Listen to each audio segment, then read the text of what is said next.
오늘 증거할 제목은 최후의 성찬에 대해서 증거하겠습니다.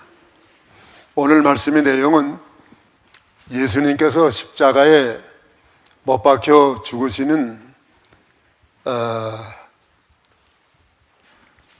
죽으시기 위해서 잡히시는 그날 밤에 최후로 유월절에 잔치를 잡수시고 그 다음에 중요한 성찬식을 거행하였습니다.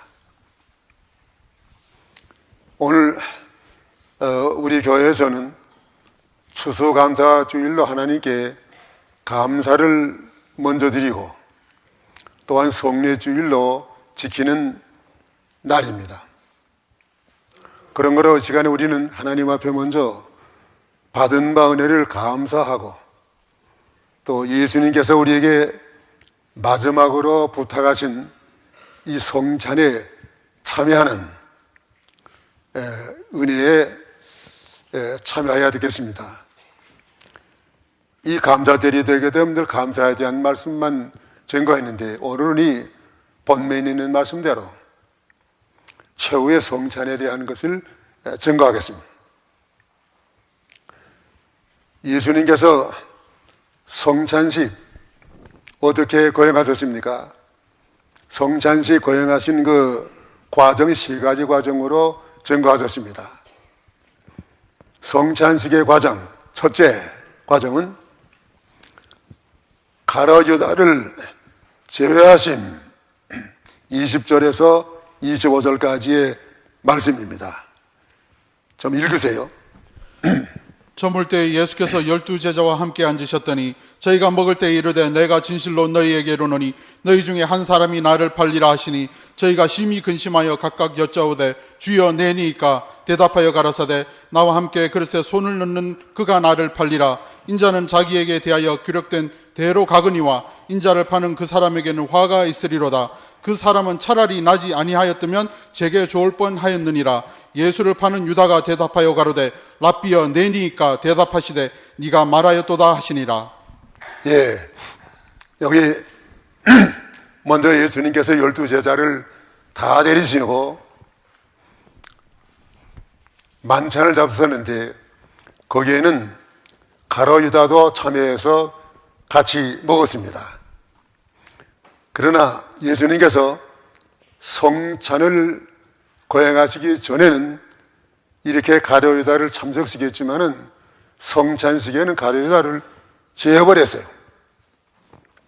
왜 가룟 유다를 제해버렸습니까?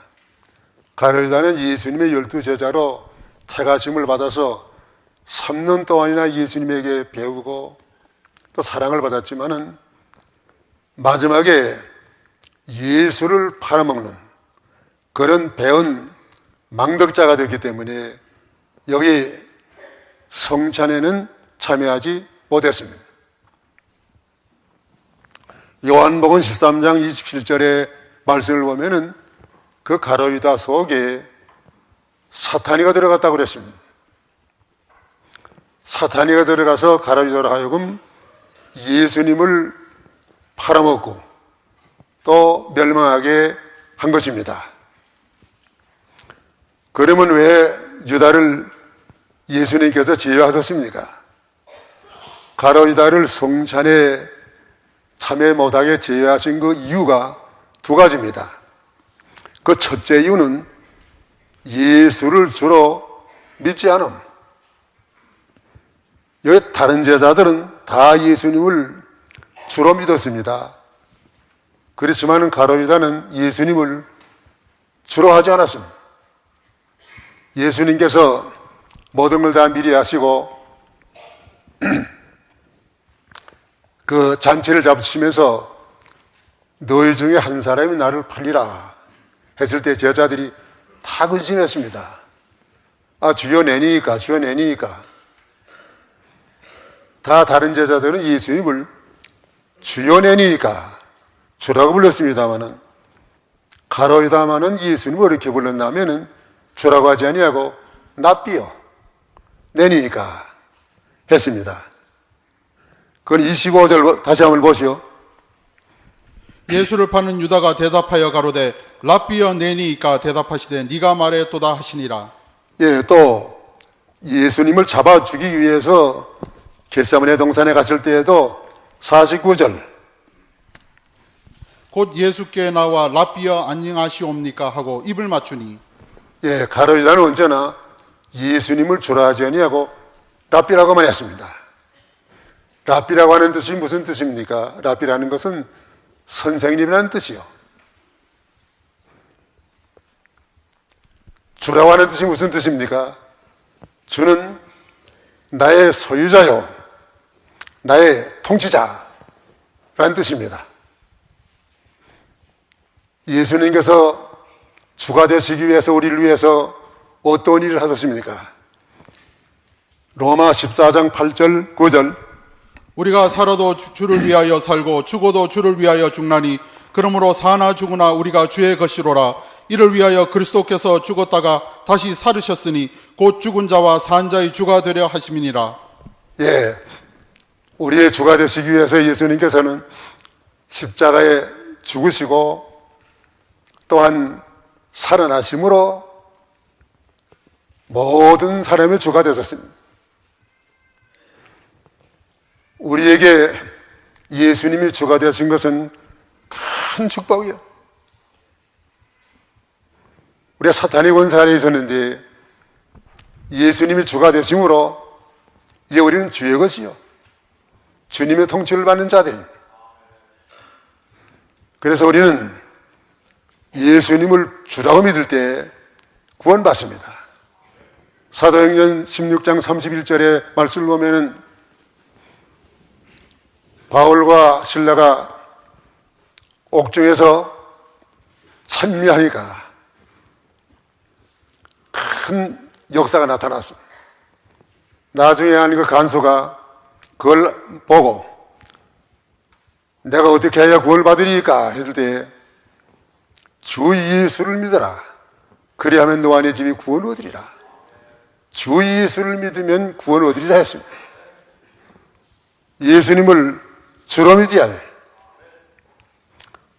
또 요한복음 20장 29절 이하의 말씀을 보면은 예수님의 제자 가운데 도마라고 하는 제자는 의심이 많아요. 다른 제자들이 와서 우리가 예수님이 부활하신 것을 봤다고 해서 나는 내가 직접 만져보기 전에는 믿지 못하겠노라. 그때 우리 주님께서 나타나셨습니다. 도마야, 내가 진리의 손으로 내 옆구리를 만져보고 믿으라고 그랬습니다. 그때 도마는 아마 예수님의 옆구리를 만져봤을 거예요.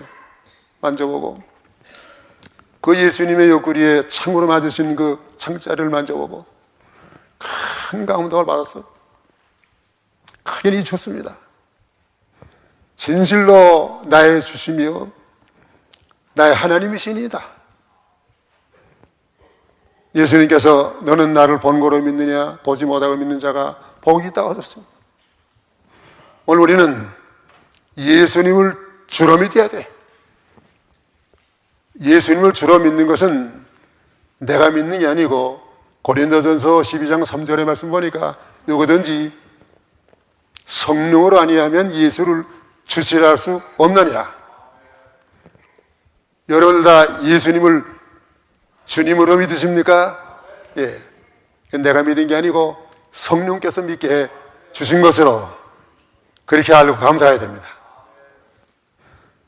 이렇게 한번 예수님을 주님으로 믿는 그 성도 절대로 하나님께서 버리지 않습니다. 절대로 지옥 가지 않습니다. 가요르단 왜 지옥 갔습니까? 예수님을 주라고 믿지 아니하고 예수님을 랍비라고만 했기 때문에 가요르단은 지옥 갔어요. 일본 사람들이 목사에 대해서 부르는 명칭이 두 가지예요. 많은 사람들이 목사님을 센세이, 선생님이라고 부릅니다. 그거 잘못된 말이에요. 교단님께서 타락하실 때 목사에 대해서 선생이라 그렇게 불렀답니다. 일본 말로도 목사가 복수라는 말, 목사가 있는데 목사가 올지어 선생이라고 그러나 말이에요. 예수님은 선생님이 아니고 우리의 주요. 그렇기 때문에 우리가 어두운 환난을 당해도 주여 하게 되면 주님이 우리를 구원해 주십니다. 주여 하게 되면 마귀가 물러가요. 그 다음에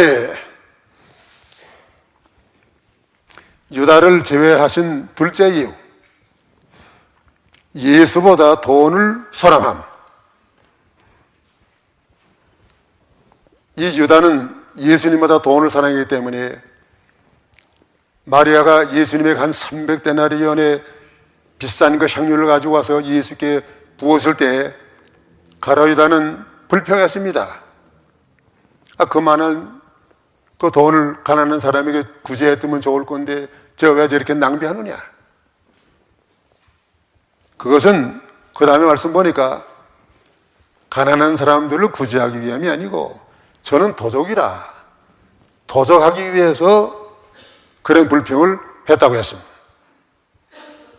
가룟 유다는 예수님보다 돈을 사랑했습니다. 그렇기 때문에 예수님을 은 30에 팔았습니다. 마태 26장 14절로 16절. 그때 12 중에 하나인 가룟 유다라 하는 자가 대제사장들에게 가서 말하되 내가 예수를 너희에게 넘겨주리니 얼마나 주려느냐 하니 그들이 은 30을 달아주거늘 저가 그때부터 예수를 넘겨줄 기회를 찾더라. 예, 가룟 유다가 예수를 은 30에 가서 팔도록 대제사장들과 약속하고 돈을 받아가지고 예수를 잡아줄 기회만 찾았다고 그랬습니다. 돈 사랑했어요. 아마 가룟 유다가 그 은 30을 가지고 계획을 많이 세우실지 몰라요. 그거 가지고 집도 하나 사고 또 다른 생활 기반도 좀 마련하고 잘 살겠다고 했지만은 가룟 유다는 예수를 판 다음부터는 마음에 평화가 없어요. 그래서 3년 동안 믿지 않았지만 정든 그 정을 사용해서라도 예수님이 점점 지금 죽음으로 십자가에 몰려가는 걸 볼 때 마음에 양심의 가책을 받았습니다. 그 30은 받은 거 하나도 자기 계획대로 써보지 못하고 대제사장 찾아가 가지고 성전에 던지고 자기는 목매 자살하고 말았습니다. 예수님께서 그 가룟 유다에 대해서 차라리 너는 나지 아니었다면 좋을 뻔하였느니라. 인자는 기억된 대로 가거니와 인자를 파는 자에게는 화가 있도다. 가룟 유다는 예수님보다 돈 사랑했기 때문에 영원한 지옥에 떨어졌습니다. 영원히 이 역사상에서 배은 망덕자라, 더러운 자라, 낙이에 찍혔습니다. 돈을 사랑하는 자는 이렇게 결말이 돈과 같이 망하는. 디모데전서 6장 10절에 말씀 보니까 돈을 사랑하는 것은 일만하게 뿐이라고 했습니다. 이것을 사랑하고 사랑하는 자에게 마지막에는 많은 근심으로써 자기를 찔렀도다. 돈 가지고 나가는 가룟 유다. 요한복음 13장 30절의 말씀 보니까 밤이러라. 예수님의 말씀을 거역하고 배은망덕자가 되어가지고 그 잔치에서 밖으로 나갔는데 밤이러라. 돈 사랑하고 나가는 그 길은 밤과 같이 어두운 길이요. 하나님의 광명한 축복이 빛이 떠나는 길입니다.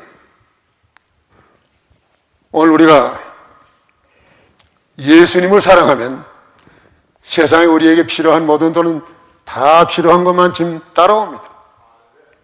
너희는 먼저 그 나라와 그 일을 구하라. 그리하면 이 모든 것을 너희에게 도하시리라.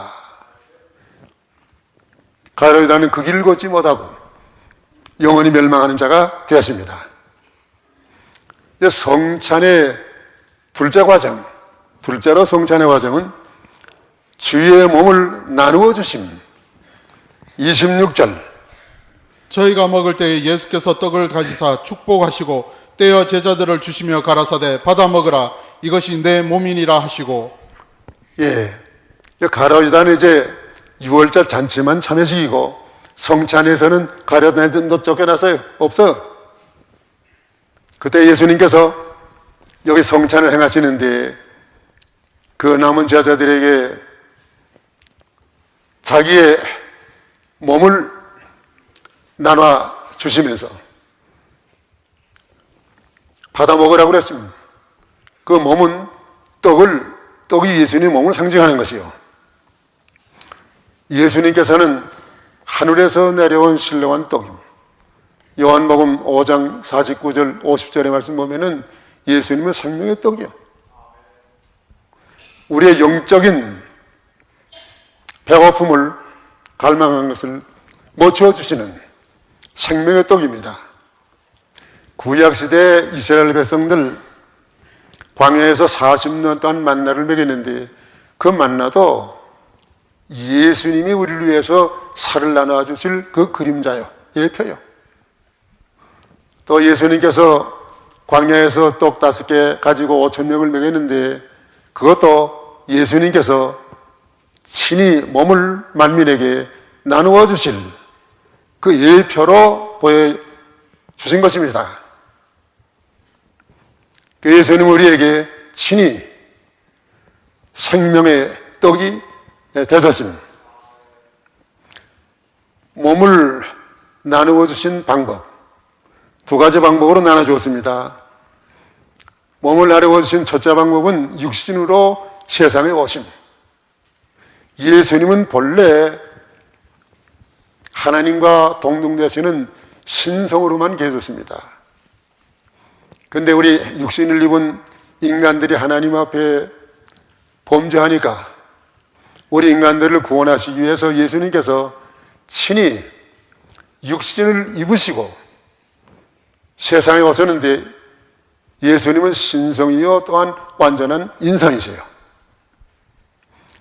인성에 대해서 세상에 오신 예수님의 모습 요한복음 1장 14절 말씀이 육신이 되어 우리 가운데 거하심에 우리가 그 영광을 보니 아버지의 독생자의 영광이요 은혜와 진리가 충만하더라. 예, 예수님의 인성 입으시고 오신 그 모습이 은혜와 진리가 충만하더라. 우리와 같은 인성을 입으시고 세상에 오셔서 예수님은 많은 고난 당했습니다. 우리와 같은 고난을 다 당했었어요, 예수님.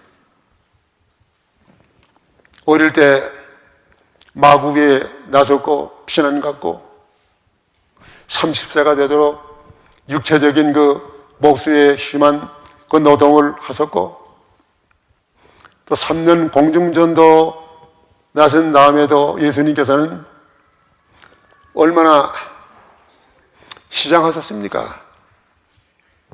40일 동안 광야에서 금식기도를 하셨는데 우리와 같은 그런 굶주림의 고통 40일 금식기도의 고통을 참으셨습니다. 또 어떤 때는 시장 가서 나무에 가서 무화과를 얻으려고 했지만은 얻지 못했습니다. 또 목마른 적도 있었습니다. 주무시지 못해서 예수님께서는 얼마나 피곤하셨겠습니까? 이와 같이 예수님께서는 우리 인간의 몸을 입으시고 세상에 오셔서 많은 고난을 당하시고 또 죄인의 무리들에게 비방을 받으시고 배척을 받으시고 하셨는데 이것은 다 우리에게 그 몸을 주시기 위해서 그 몸으로 우리를 가까이 하고 우리에게 하나님을 보여주시기 위한 목적이었습니다. 그 다음에 몸을 나눠주신 방법은 십자가에 달려 죽으심. 육신의 몸으로 오신 예수님 십자가에 달려서 그 쓰리고 아픈 저주의 십자가 6시간 십자가상에서 고난당하셨습니다. 6시간 동안에 머리에 가시관을 쓰시고 또 양손에 못을 박히우시고 양발의 못을 박히우시고 옆구리에 창으로 찔리우셔서 그 죄 없으신 예수님 몸이 산산 다 찢겨서 이렇게 우리에게 몸을 나누어 주셨습니다. 왜 그렇게 하셨습니까?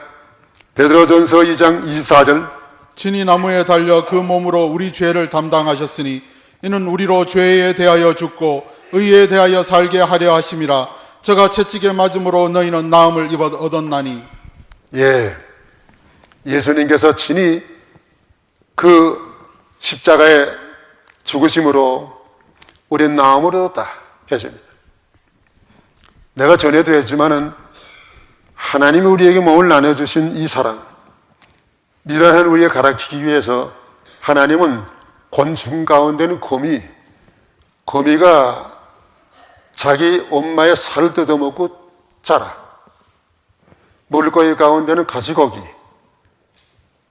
이 가시고기는 그 암놈은 조그마한 새끼를 낳아놓고서는 암놈은 도망가. 그 다음에 그걸 순놈이 그 조그마한 것을 맡아서 키우는데 그걸 무엇을 먹여요? 그래서 순놈이 자기 머리를 이렇게 돌장에다 갖다 탁 들어박고 있으면 조그만 그 자기 새끼들이 그 아빠의 그 순놈의 살을 뜯어먹고 산대요. 그 하나님이 그렇게 지으신 거예요. 그 순놈이 돌 사이에 자기 머리를 털어맞고 새끼들이 와서 뜯어먹을 때 얼마나 아프겠나 봐요. 그래도 그 미련한 물고기도 참습니다. 자기는 마지막에 다 뜯어먹혀서 벽다만 남고 자기 새끼들을 살리기 위해서 그런 희생을 당하신 것이죠. 그걸 보여주는 겁니다. 예수님은 십자가에서 우리에게 모든 걸 다 지키시고 다 나눠주셨어요. 그런 걸 우리가 이 시간에 떡을 받을 때 예수님이 나를 위해서 살을 나눠주신 것, 먹여주신 것 깊이 생각하고 하나님 앞에 우리도 이 몸을 죄의 병기로 들이지 말고 깨끗하게 헌신, 봉사하는 자들이 되시기를 다시 한번 결심하고 다짐하는 기회가 되어야 합니다. 그 다음에 셋째로 성찬의 과정은 주의 피를 나누어 주심. 27절에서 29절까지. 또 잔을 가지사 사례하시고 저희에게 주시며 가라사대 너희가 다 이것을 마시라. 이것은 죄 사함을 얻게 하려고 많은 사람을 위하여 흘리는 바 나의 피 곧 언약의 피니라. 그러나 너희에게 이르노니 내가 포도나무에서 난 것을 이제부터 내 아버지의 나라에서 새 것으로 너희와 함께 마시는 날까지 마시지 아니하리라 하시니라.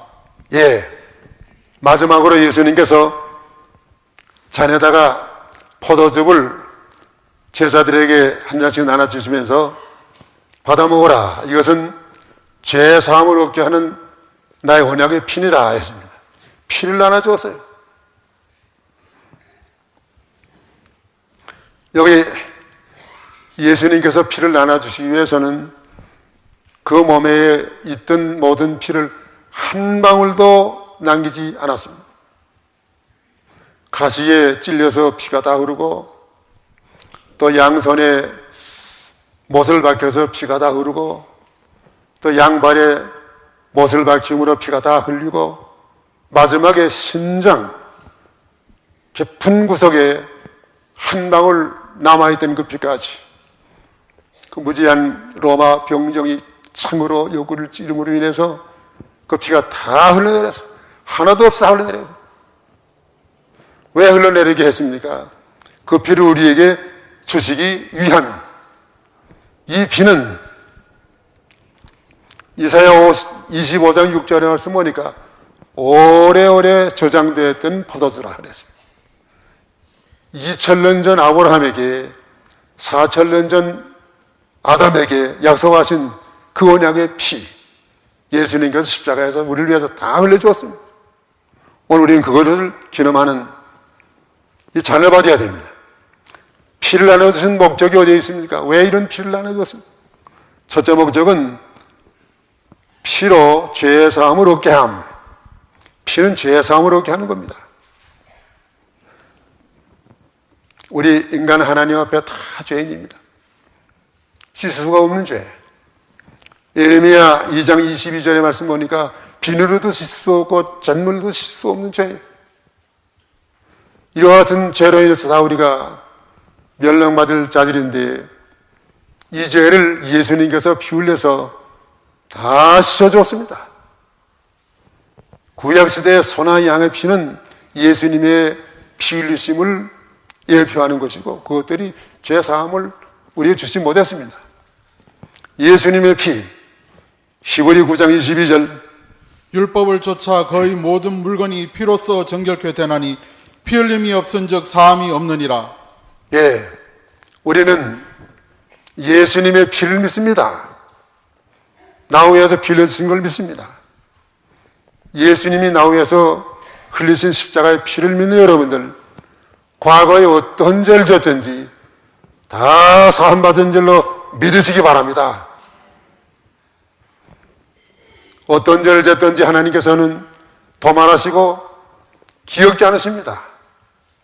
흰 눈보다도 흰 양털보다도 희게 주심을 믿고 하나님 앞에 우리가 의인이 되는 것을 감사해야 됩니다.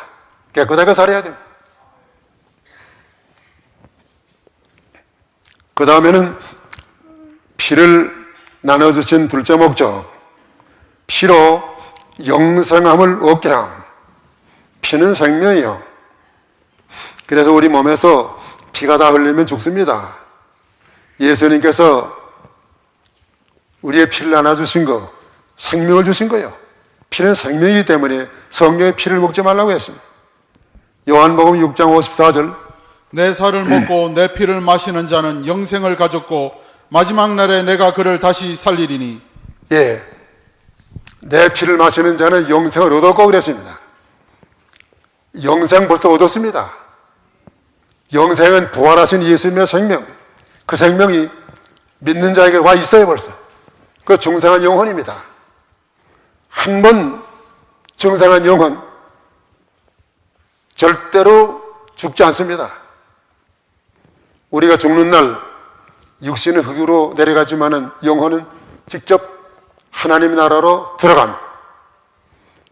예수님 재림하실 때 다시 우리 땅에 있던 육신하고 합해서 신령한 몸으로 부활해서 영원토록 하나님의 나라에 가서 주님과 함께 살게 되는 것입니다. 자, 우리는 예수의 피를 믿기 때문에 영생을 벌써 얻어서요. 얻은 줄로 믿으시기 바랍니다. 나를 믿는 자는 죽어도 살겠고 살아서 나를 믿는 자는 영원히 죽지 아니하리니 이것을 네가 믿느냐. 우리는 죽을 때에도 소망을 가져야 됩니다. 자, 오늘 성찬의 과정 세 가지 과정입니다. 정리합니다. 첫째 과정이 무엇입니까? 가라지 자를 제어하심. 둘째 과정 주의 몸을 나누어 주심. 셋째 과정 주의 피를 나누어 주심. 우리는 이와 같이 가로지다로 내버려두지 아니하시고 하나님이 특별히 선택해서 예수님의 몸 또 예수님의 피 먹고 마시고 귀한 구원에 참여하게 해주신 거 너무너무 감사합니다.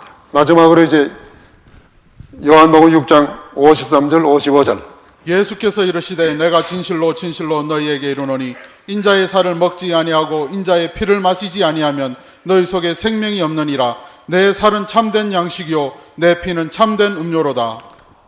예수님의 살은 참된 양식이요 예수님의 피는 참된 음료로라. 오늘 여러분들 다 예수님의 살을 영적으로 먹고 또 영적으로 예수의 피를 마심으로 하나님께서 우리 원하시는 영원한 생명에 다 참석하시고 영원한 구원의 일시기를 축원하는 바입니다. 다 기도하세요.